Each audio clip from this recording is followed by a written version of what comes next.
So, first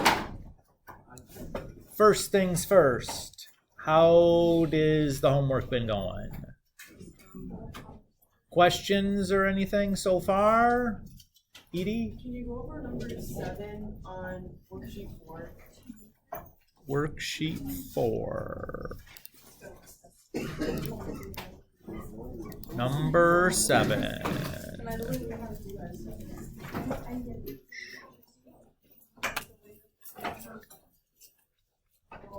All right. So it says find the equation of the sinusoid function that has midpoint 2,5 and its next extrema is 8, -5. So I'm going to start by just kind of sketching a little picture of what I got. So I have, say that's 215 right there. And I know that's a midpoint. So I know the midline is going through that. And it says the next extreme is at 8, -5. So that's below because 15 is the y-coordinate and -5 is the next one. So that's a minimum. So if I try to sketch in kind of what I got going on.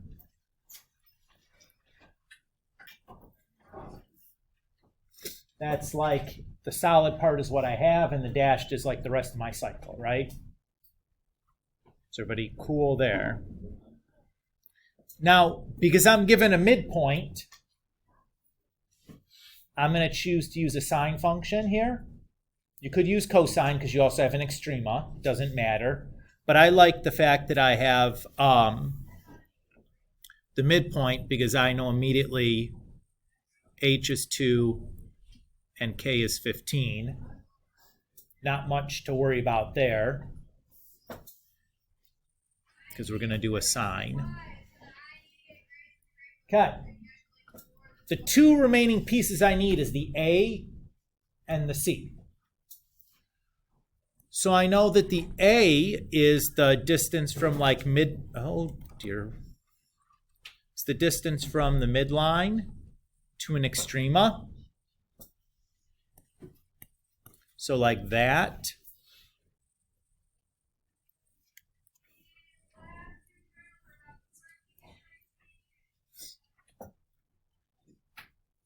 So how far is it to go from 15 to -5? 20. Everybody see that? To go from 15, that's where the y-coordinate at my midpoint, to -5, that's the y-coordinate of my extrema. Gavin, this is yours. You want to come grab it?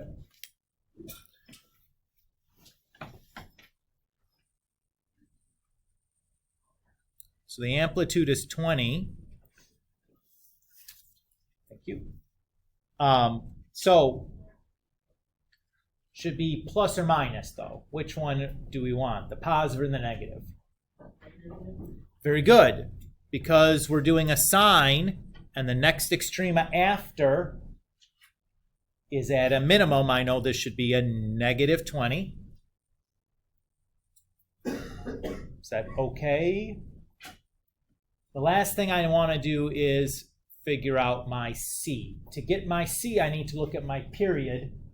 Based on my picture, how much of a cycle does it look like I have? 1/4 of a cycle. Do you guys agree? Just using your little eyeballs to look at that picture, it looks like 1/4 of one full cycle.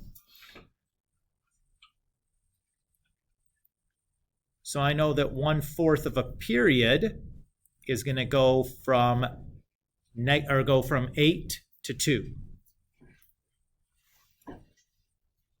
Just because the period is x distance, right? So we're just looking at like that little distance there for my period. That's 1/4 of it. So I'll multiply both sides by 4. 8 minus 2 is 6, and then times 4 is 24. And then I know the period is 2 pi absolute value c. So my c should be 12 over pi when I divide both sides by 2 pi. And I'm always going to choose the c to be positive. So that ought to do it for me. I have everything I need. So negative 20 sine, and then I have to do the reciprocal of c, and then x minus h plus k. And that ought to do it.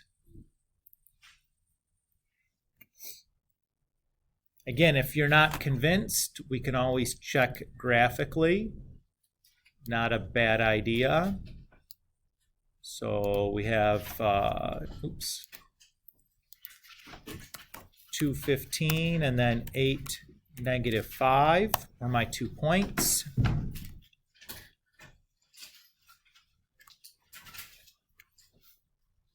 Okay, those white, a little easier to find.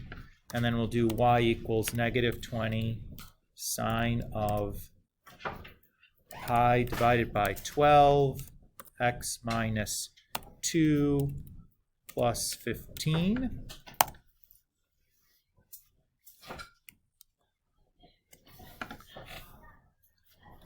Sure looks like the function's going through the midpoint or midline point here and the next extrema there.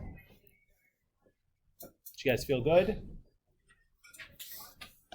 So that one was a little tricky because probably finding the period was the trickiest piece, realizing that was 1/4 of a period.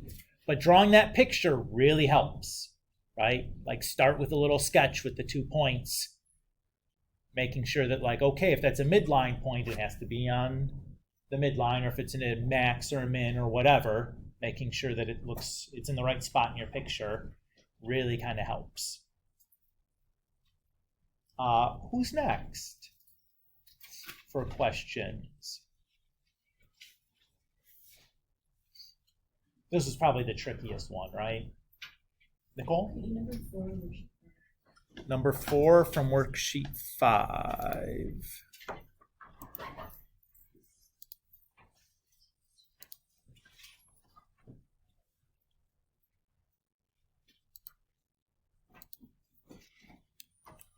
All right.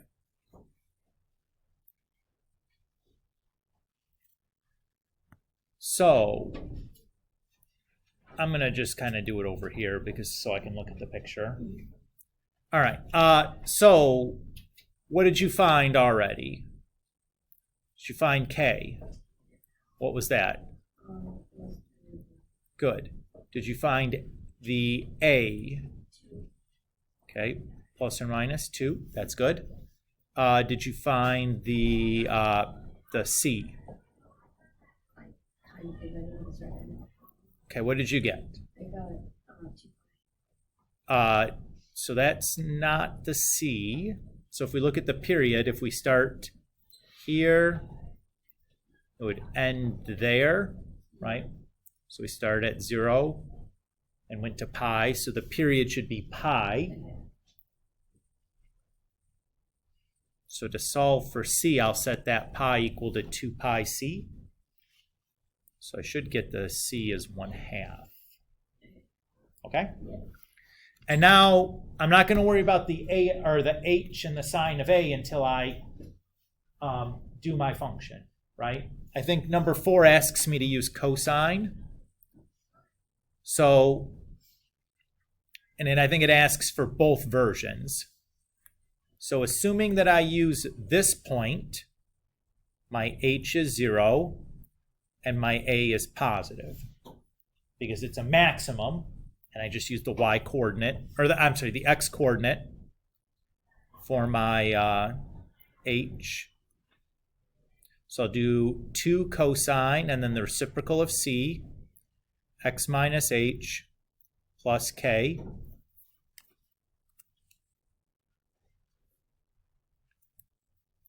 And then the other version I could write would be using that one. So there the H is pi over 2, and the A should be negative because it's a minimum. And I just write the same kind of equation there. So negative 2 cosine 2 times x minus pi over 2 minus 1. Does that feel okay? Yes.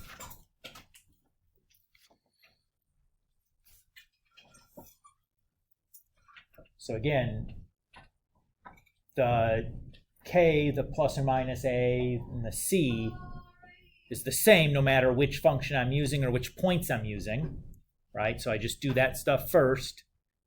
Then to find the h and the sign for a depends on which function I'm choosing and which points I'm using. So that's why I wait to do those till the very end. That feel okay? Everybody else? You think you're gonna be able to do this on the test in a little while? Need some more practice? Okay. Okay. Other questions? Anyone else?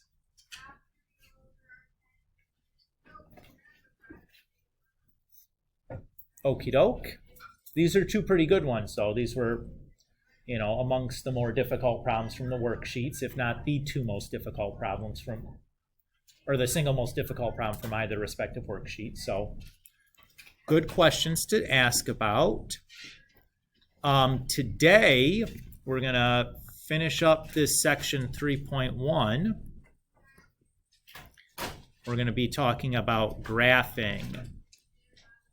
So that is, we're going to go from the function to the picture.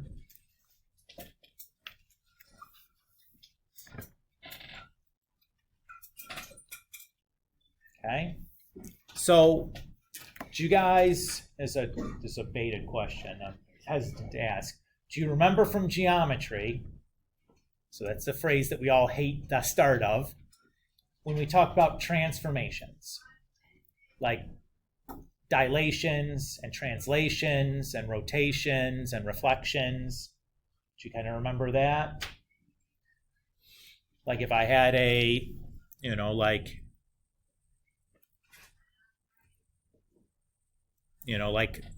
a triangle, and I shift it like to the right some number of units, I get like that, right? You guys remember doing that vaguely? Okay. Do you remember, so there were 4 types of reflections in geometry. We are going to worry about, as it concerns functions anyways, just 3 of those 4. So we'll worry about reflections, translations, and dilations, but no rotation. Why would we not be worried about rotations?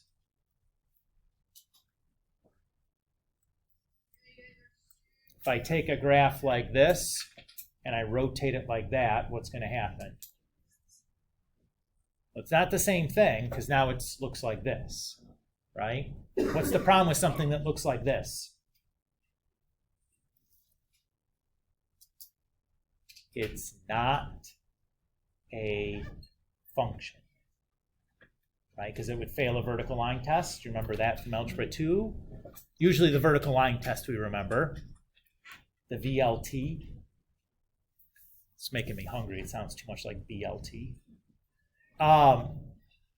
So again, we don't worry about any rotational stuff at any point in like a high school math class. So it turns out when we talk about our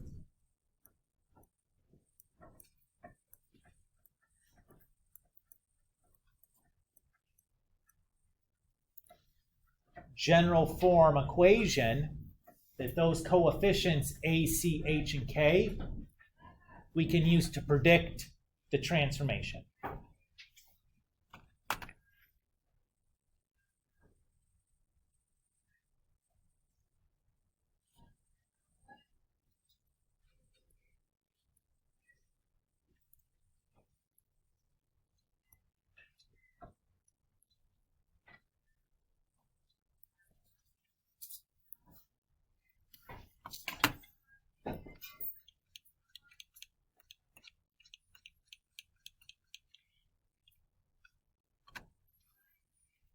Okay. So let's describe to you how we use those coefficients to make that prediction. So the A coefficient controls two things.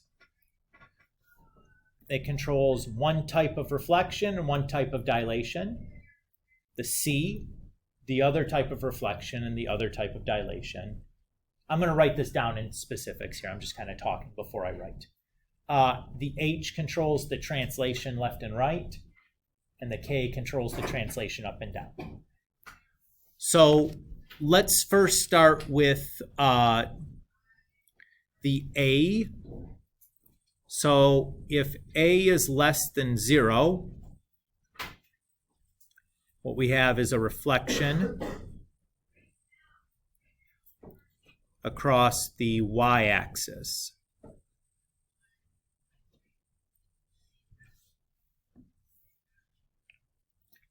And if A is greater than 0, well, then we have no reflection at all.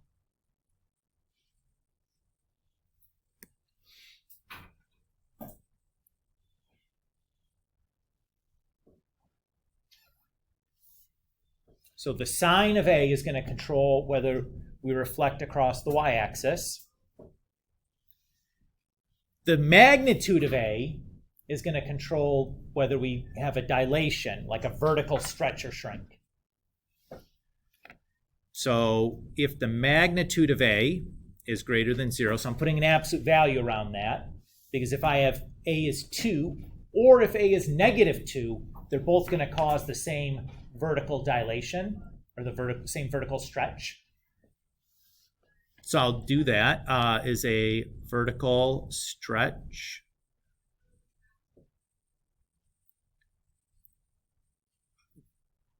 by a factor of the absolute value of A.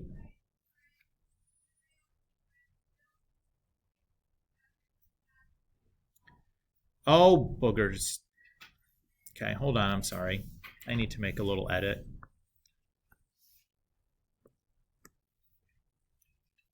That was supposed to be X.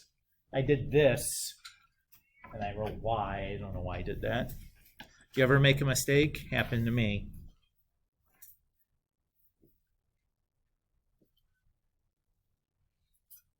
All right.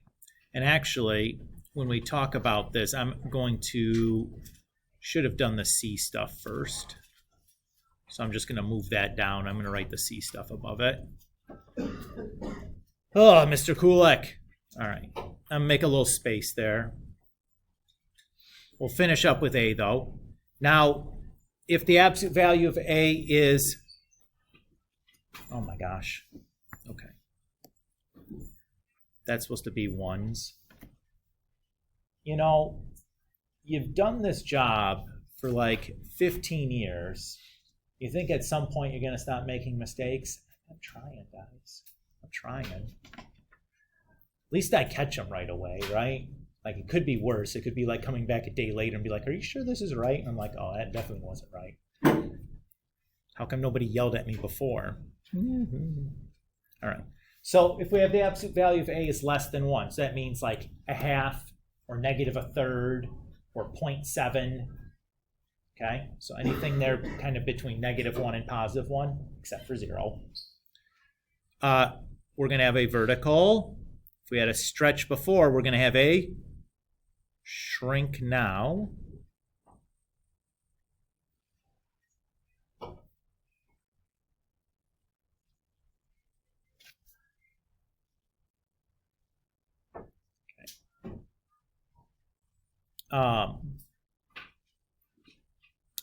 Now, what I should have written first was the stuff about C.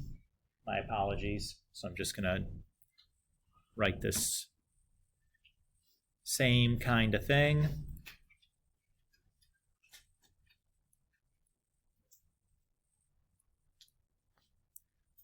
And the C is really doing the same thing as A, except A is doing everything with respect to the y coordinate. C is doing everything with respect to the x coordinate. So instead of reflecting across the x, we're going to have reflections across the y.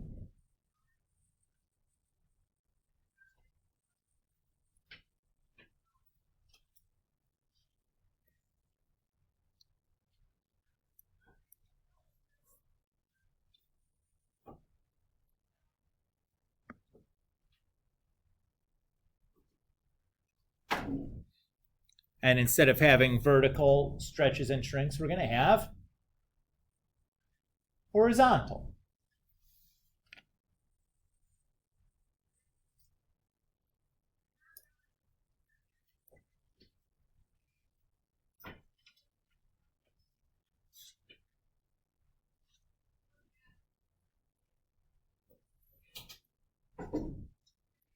I want to point out too, as long as we're sitting here just copying stuff down, that when we spell vertical, vertical ends in AL, not IL.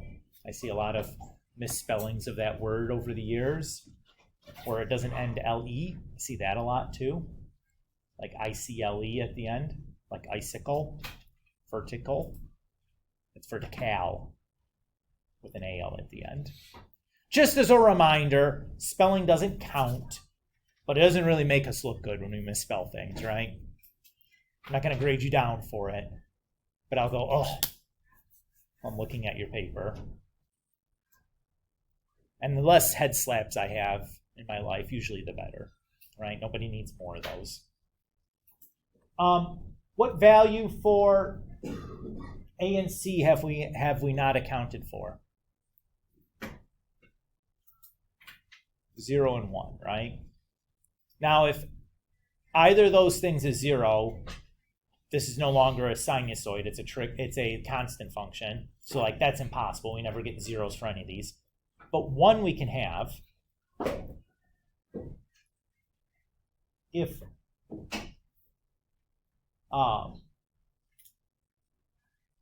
the value for A or C is 1, nothing really happens, right? There's no reflection because it's positive, and there's no stretch or shrink. Now, if the value is -1, you can have the reflection, but you don't get any stretch or shrink, right? Because the absolute value of -1 isn't greater than 1 or less than 1.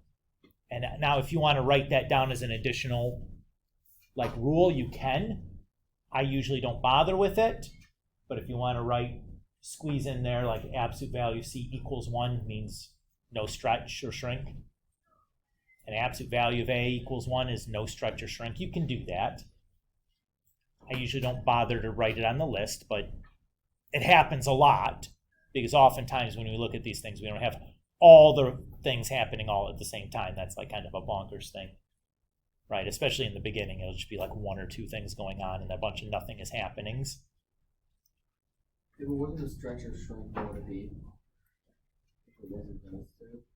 So it doesn't you start with the original, like the triangle that you started with, for example, and it doesn't get bigger or smaller, just stays the same size, right? So it's like just no stretch or no shrink is what you'd say. And we'll do some examples here in a few minutes. The next thing we're going to do is look at H. So if H is positive or H is negative, so we're going to shift right H units if it's positive, and if it's negative, we're going to shift left absolute value of H units. Yes, sir. Certainly.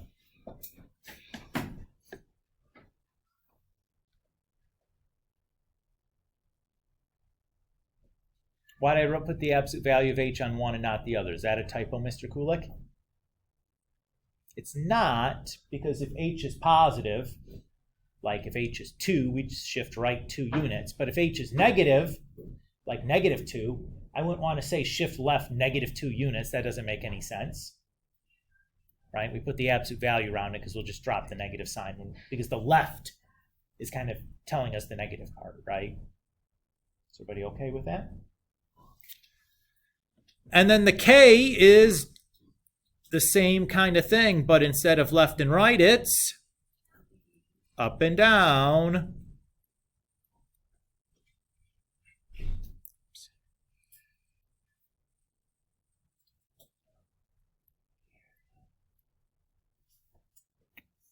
What values of H and K haven't we accounted for? When they're 0, what do you think happens when they're 0? Nothing. There's no shift left or right and no shift up and down. And again, if you want to write that down as a separate category on your list of things that happen, you're welcome to do that. I usually don't include it because if it's just not on the list, it means that whatever that number is, nothing really happens. The only exception I do is with the reflection. I bother to write that because it's like, that's not just one number. That's like a whole heap of numbers that are positive. So that allows us to look at an equation and be able to describe the transformation words.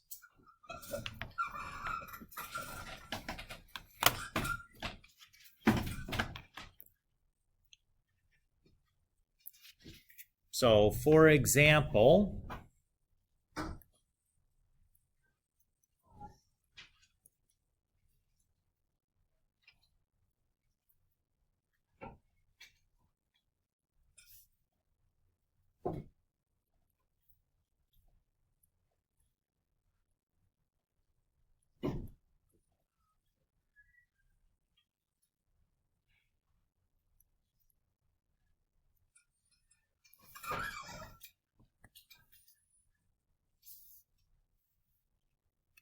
so let's say we have, actually I don't want to make that.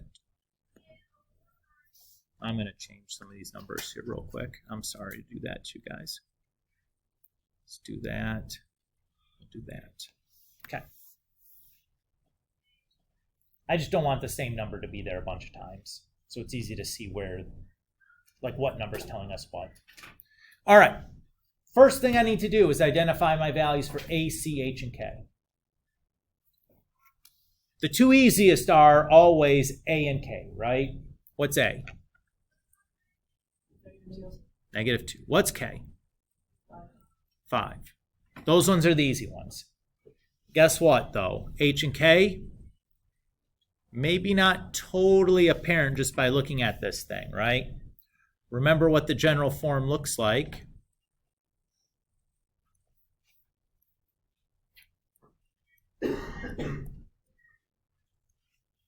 Looks like that.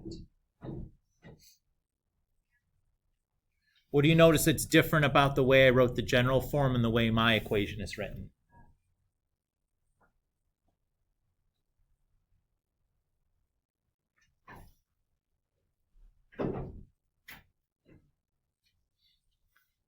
One is in a factored form and one is not.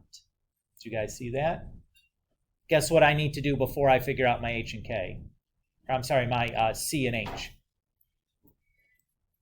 I need to factor 3x minus 9. What do you guys see as the greatest common factor between 3x and -9? 3.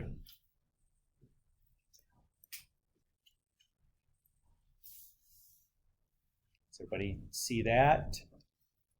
Okay, so what is my C then? If 1 over C is 3, what is C?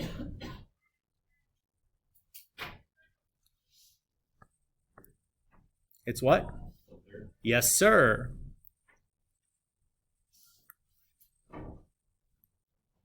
It's the reciprocal, right? Remember that coefficient and your C are always going to be reciprocals, just like we've done before, right? And then what's the H?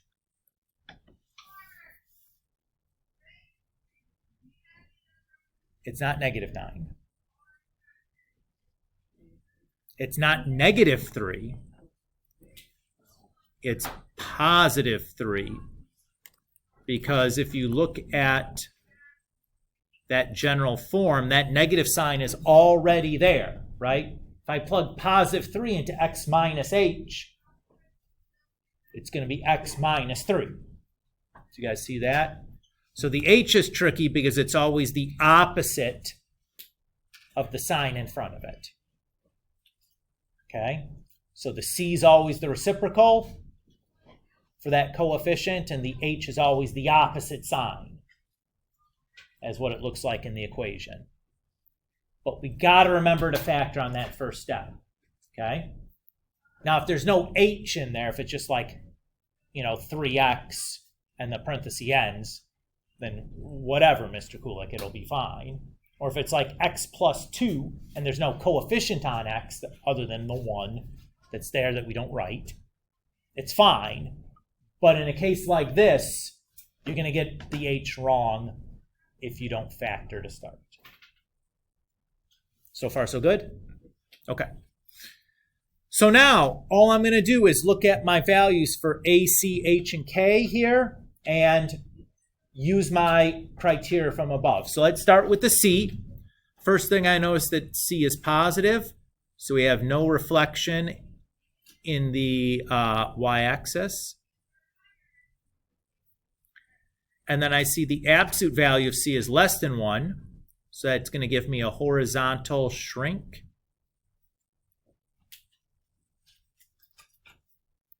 By a factor of 1/3. My A is negative, so that tells me I have a reflection across the x-axis. And since the absolute value of A is greater than 1, that tells me I have a vertical stretch by a factor of 2. And then since my H is positive, I know we're going to shift right 3 units. And since my K is positive, I'm going to shift up 5 units.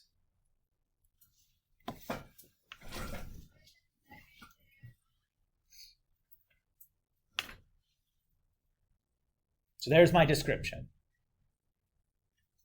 So I justified it using the criteria from before, and then I just write it down like in a list like that. Don't make it a paragraph, just listing is fine. This is the order I prefer. If you're out of order, I won't mark it wrong, but like try to write in the same order where we do the stuff for C's, the stuff for A's, the stuff for H, the stuff for K. Everybody's okay with that? The reason that I prefer that order is that if we were actually going to apply these transformations one at a time, that's the order that you need to apply them to get the correct result. And I'll explain why that would matter here in a moment when we start talking about graphing.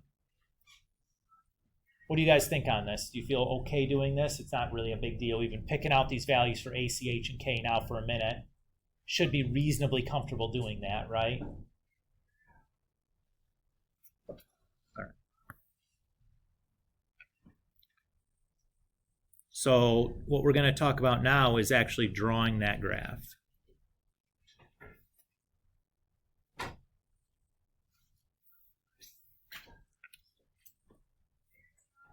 So the idea that we're going to use here is going to be that same idea of transformations from geometry. So we're going to start with some xy's from our parent function, our original. In the case of us, when we're graphing sines and cosines, that would be like the graph of y equals sine x, the graph of y equals cosine x. In geometry, it was like your pre-image. Is that the term you used? Sound familiar? And we're going to map that onto our transformed function using the following transformation map.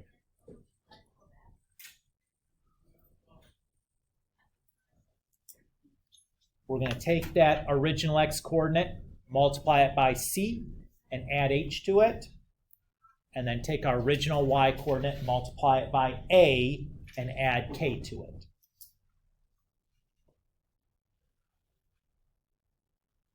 This formula that we've written down right here, this general transformation map, is absolutely something that you want to have either memorized or,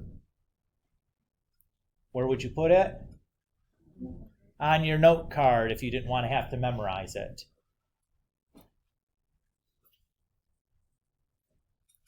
So when we follow the order of operations, what happens first, multiplication or addition? Multiplication. So if you look here at our transformation, we'd have to multiply c by x and a by y first. That's why the stuff for c and the stuff for a comes first in our list.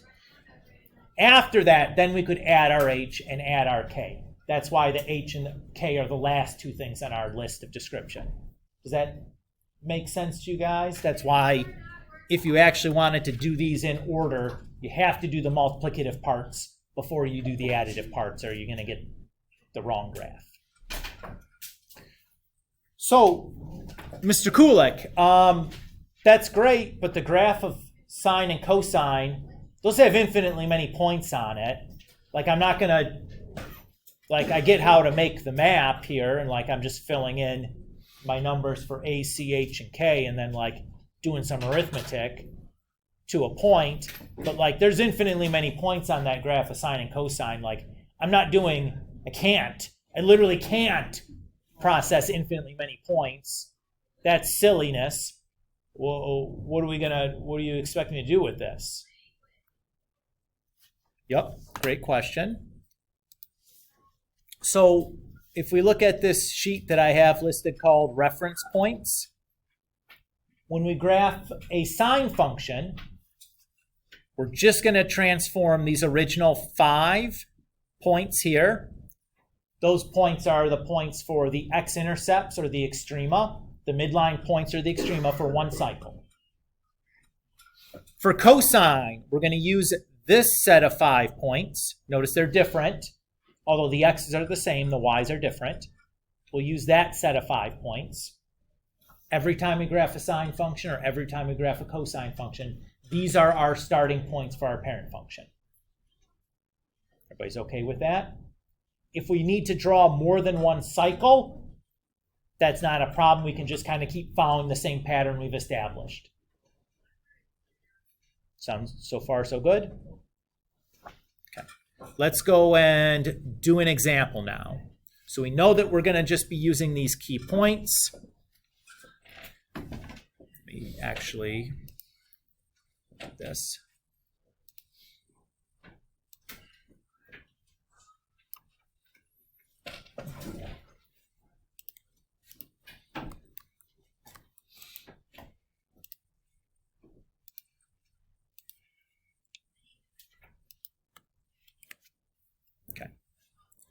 Snipped it.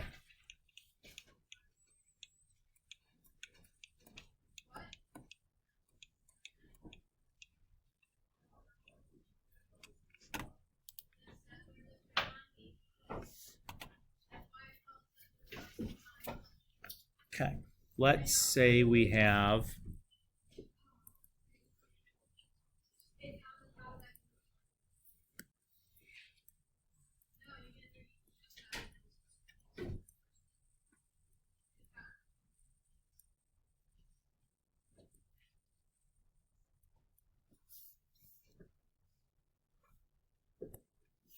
okay.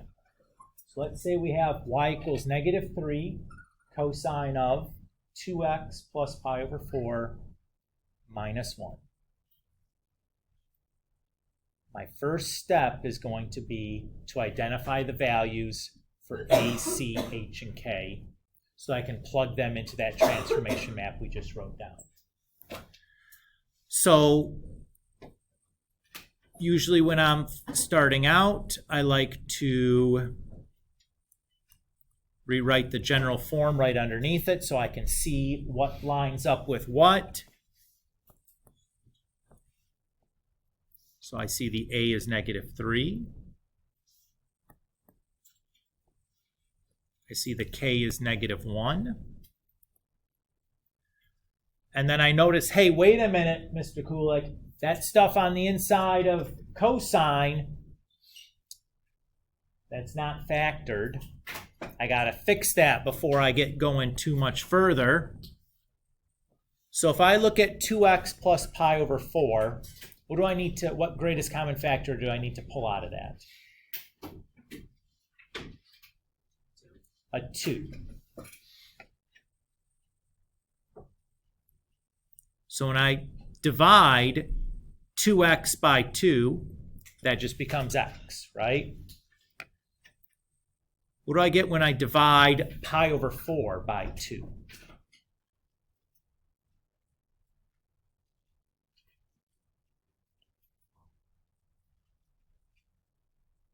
So 2 ways of thinking about this, because I know fractions are hard. What's half of a quarter? An eighth, right? Or you could think about it as dividing by 2 is the same as multiplying by 1/2. So I could think about 1/4 times a half instead of 1/4 divided by 2. And I suspect 1/4 times a half is easy to do in our head, right? 1 times pi is pi, 2 times 4 is 8, so that's pi over 8.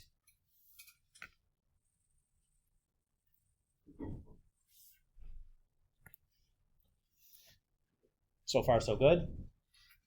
Does anybody still see a little difference between the formula I have and the formula for the general form there? There's one little thing that might be concerning, could throw something off if we're not careful about it.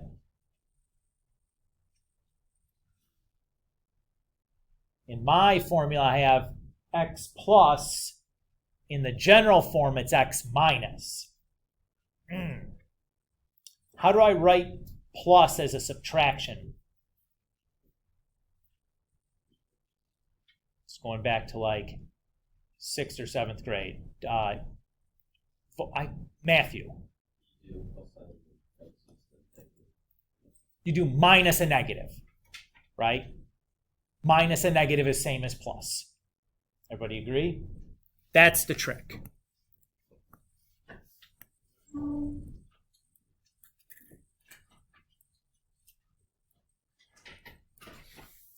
So that's what we need.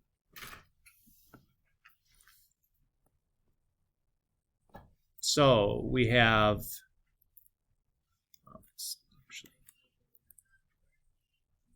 my 1 over, or my C should be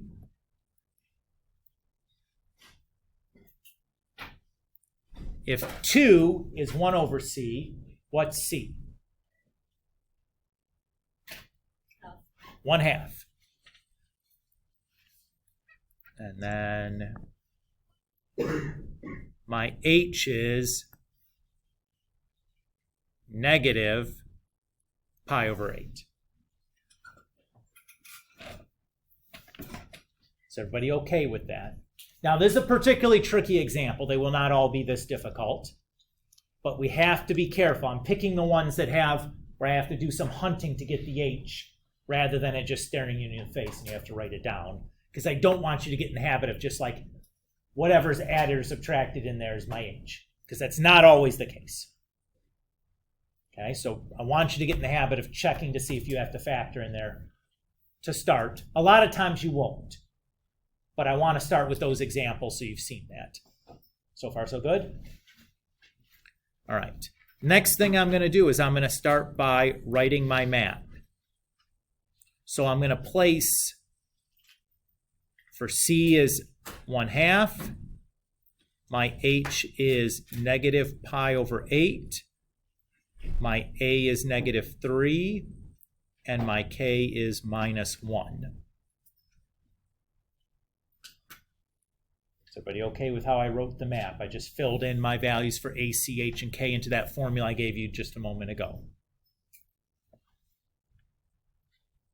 Now I'm going to take my key points, or my reference points,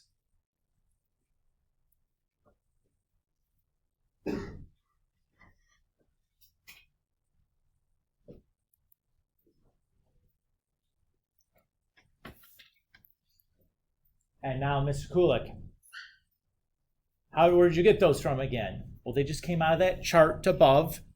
How do I know which set of points I needed?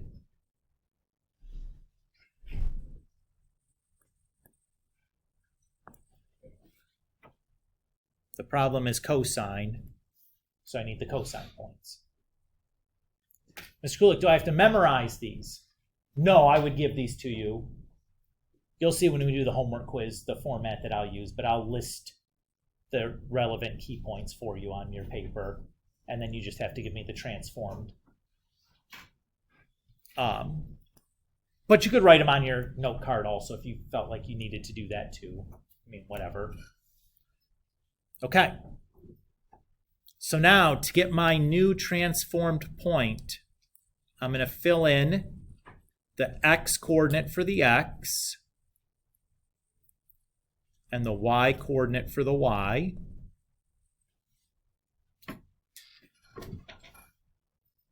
Everybody's good there? And then we just need to simplify.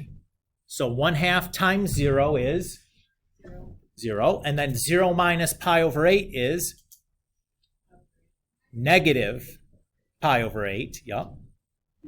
And then negative 3 times 1 is? Minus 1 is? So that's my first point.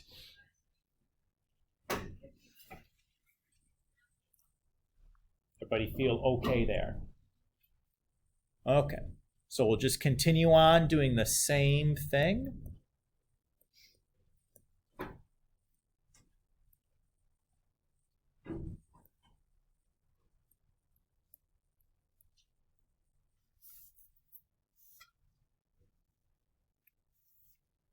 So again, I fill in my new x and my new y into the appropriate locations.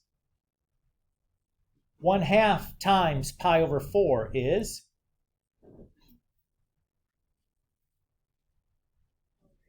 pi over 8. Minus pi over 8 is 0. Okay. And then negative 3 times 0 is minus 1. Great. How are we feeling so far? No big deal, right? We're just plugging things into a formula and simplifying. Will sometimes the fractions be irritating? Yeah, maybe. Do you remember what we can do if we're frustrated by the pi's in our fractions and doing the fraction arithmetic? Just leave off the pi's, do it in your calculator, let your calculator handle the fraction, put the pi back in when you're done, right? Just like we did before. You can still do that now if the pi's are getting in your, or the pi's and the fractions are getting in your way and holding you back, right? You guys remember doing that?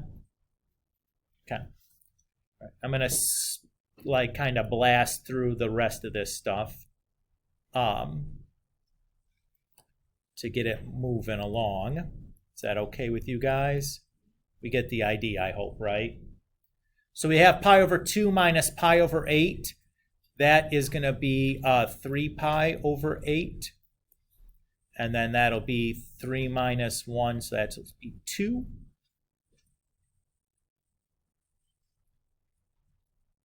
Again, if you're like, Mr. Kulik, how in... Oh my gosh! Ah, stop. Look at this terrible mistake Mr. Kulik made.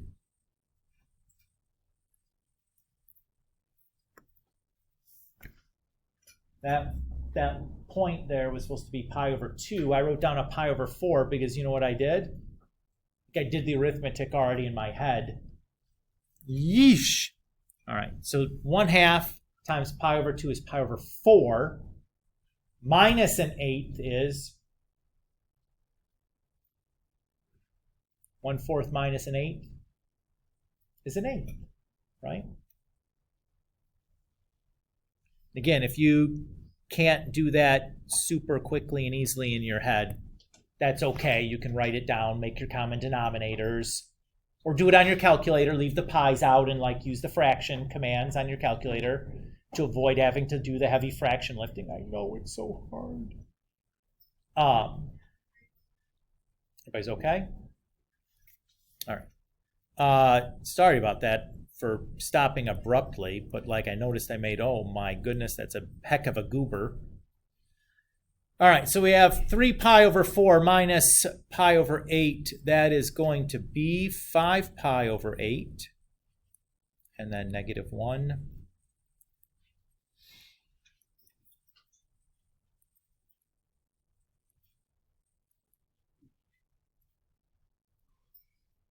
And then I have pi minus pi over 8, so that's just 7 pi over 8. And then negative 4 again.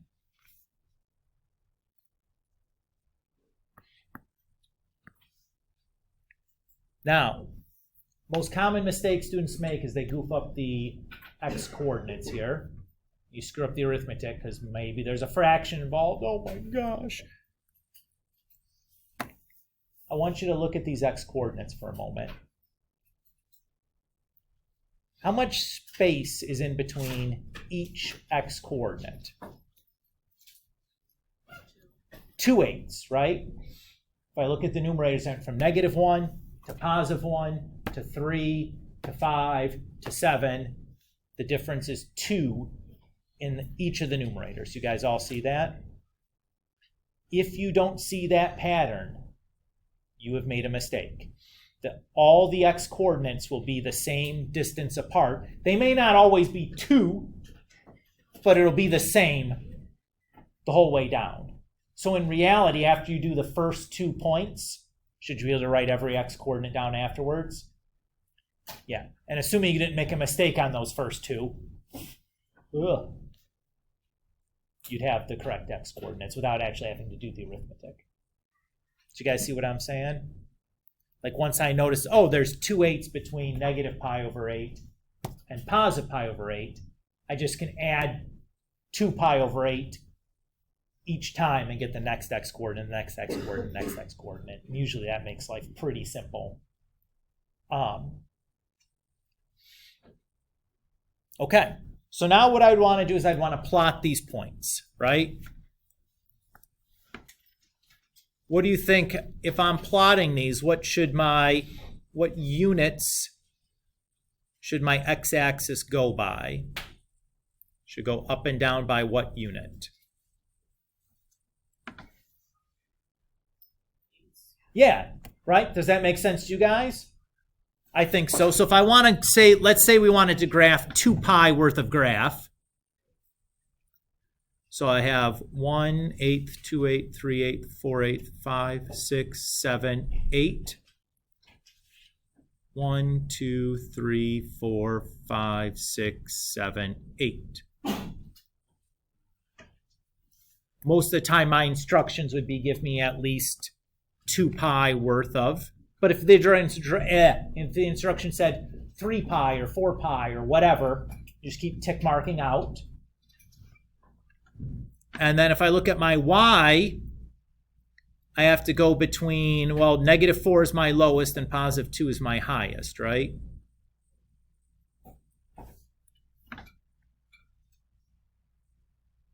So far, so good.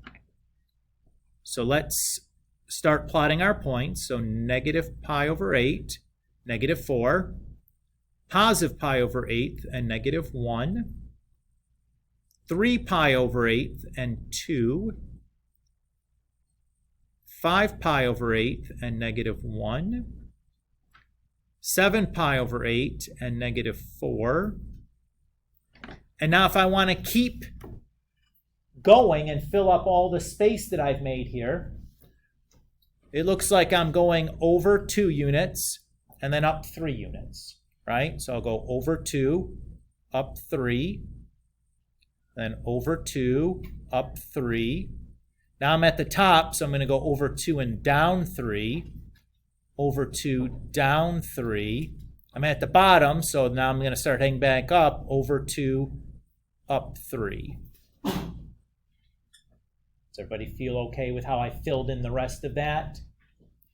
And now I'm just going to kind of connect my graph.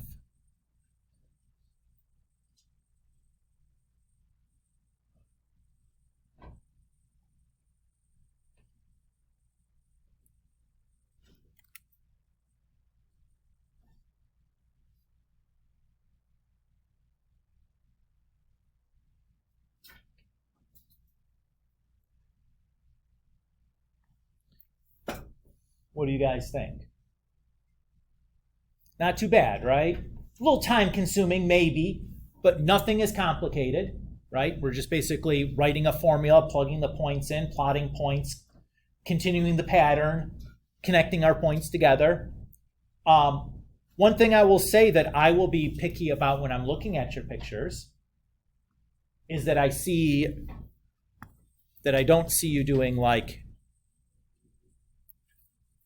and making everything, like pointy, like sharp straight lines. Should be curving. Okay, so try to use like those artistic skills to make it a little curvy and don't make it super duper pointy. Because again, that's not what the graph looks like. It's a smooth curve rather than like straight lines at angles. But that's it. That is the gist of it. What do you guys think? It's not so bad, right? Totally doable. If I look at, so the assignment here for you guys is going to be worksheet 1 based on today. So on the first page of worksheet 1, I want the amplitude, midline, period. Oh, we haven't talked about what frequency is yet. I'll get that in just a second.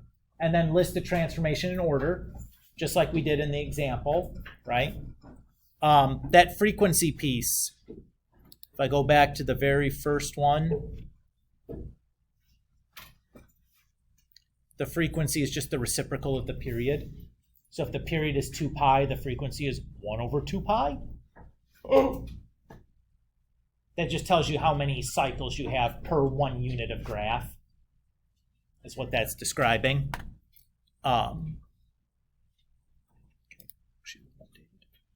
And then the second pages, or the next pages, are doing the graph. So again, it asks you to write down the amplitude, midline, period, frequency. That's what those blanks are for. Then off on the side, you'll calculate your new points and then plot your points to fill the space provided. So notice, pay attention to the units. So like pi, 2 pi, 3 pi, 4 pi. So you have to fill up all of this space. So what is this tick mark? Half a pi. Where would a quarter pi be? Halfway between 0 and half a pi, right? So you might have to do some estimation. If you need an extra spot, just like, lightly sketch it in or whatever. If you need an extra grid tick mark or something on your axis, that's okay. Make sure you go this way also and get that negative parts filled in if you don't have to. If you find that part of your graph you need a little bit extra space one way or the other, go ahead and extend your graph outside of the picture. That's fine. Just has to cover the space provided. If you give me more than I need, there's no penalty on that. Doesn't mean you're doing it wrong. Okay? But notice that the axes may change. I guess, here, the last one changed. Here we're going 2 pi, 4 pi, 6 pi, 8 pi. So that's your assignment for the rest of today. So you have the next 20 or so minutes. You can try to, if you haven't finished your delta math, you could do that. If you haven't finished worksheets 4 and 5 and you're like, I'm still kind of in that mode, you can work on that. If you're ready to start this graphing pieces, you can start that. Any of those things is fine. So take your pick wherever you're at, pick up where you left off, make some progress. Sunday's problem set is just worksheets 4 and 5. This will be part of the following Sundays. What else is due on Sunday? The delta math about amplitudes and frequency or periods and the whatnots. I suspect that most of us have probably finished that up by now, but I haven't looked recently to see where we're at. Everybody clear as to what to do when? Okay. If you have questions on anything, holler at me. Go ahead. But I'm good. You guys feeling okay about this? Does this seem easier than last chapter? In a way, at least. Right? It's starting to feel more familiar. This one is a little less conceptual. It's a little more like, this is the formula, this is the rule, just like fill it in.